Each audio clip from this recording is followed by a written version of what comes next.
அஸ்ஸலாமு அலைக்கும் வரஹ்மத்துல்லாஹி வபரகாத்துஹு. அல்ஹம்துலில்லாஹ் வஸ்ஸலாத்து வஸ்ஸலாமு அலா ரசூலில்லாஹ் அம்மா பஅத். அன்பிற்கினியவர்களே, ஒரு நோயாளியை சந்திக்க செல்வது என்பது ஒரு அற்புதமான இபாதத். நோயாளியை சந்திக்க செல்வதும் வணக்கம்தான். அதே போன்று தன்னுடைய சகோதரனை சந்திப்பதற்காக, நோயாளி இல்லை என்றாலும் உறவினர்களை சந்திப்பதற்காக செல்வதும் அது வணக்கம். நபிகள் ஸல்லல்லாஹு அலைஹி வஸல்லம் அவர்கள் சொன்னார்கள், மன் ஆத மரீதன் அவ் ஸார அகன் லஹ் ஃபில்லாஹி நாதாஹு முனாதின் பிஅன் திப்த வ தாப மம்ஷாக வ தபவ்வஅத மினல் ஜன்னதி மன்சிலா.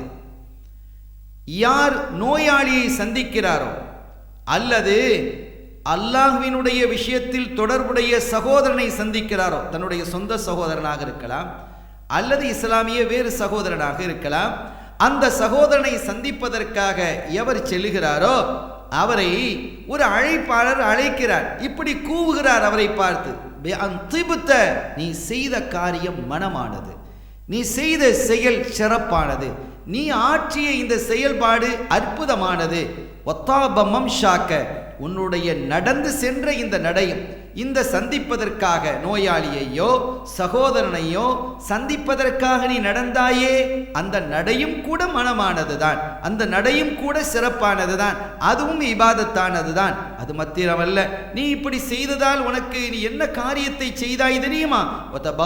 மினல் ஜன்னதி மன்சிலா, சுவனத்தில் ஒரு வீட்டை நீ தயார்படுத்தி கொண்டாய், ரிசர்வேஷன் செய்து கொண்டாய், இப்போதே நீ பதிவு செய்து வைத்து விட்டாய் என்று அந்த அழைப்பாளர் சொல்லுவார். இங்கே நோயாளியை சந்திக்க செல்வது என்பது ஒரு இபாதத். அதோடு மாத்திரமல்லாமல் இந்த நோயாளிகளை சந்திக்க செல்லக்கூடியவர்கள் எப்படி செல்ல வேண்டும், எப்படி இருக்க வேண்டும், அவரோடு எப்படி நடந்து கொள்ள வேண்டும் என்பதெல்லாம் நீண்ட செய்திகளாக ஃபுகஹாக்கள் சொல்லுவார்கள். சென்றவர்கள் அவருடைய நெற்றியிலே கை வைத்து பார்ப்பதும், அவருக்காக துஆ செய்வதும், அவரிடத்திலே தனக்காக துஆ செய்ய சொல்வதும் ஏற்றமானது, மிகுந்த நன்மைக்குரியது. அவருடைய துஆவிற்கு, யாருடைய துஆவிற்கு? அந்த நோயாளியினுடைய துஆவிற்கு மலக்குகள் ஆமீன் சொல்லுகிறார்கள். அது ஒரு பெரிய வாக்கியம் இல்லையா? எனவே அவரிடத்தில் துஆ செய்ய சொல்லுங்கள் என்கிறார்கள் நபிகள் ஸல்லல்லாஹு அலைஹி வஸல்லம் அவர்கள்.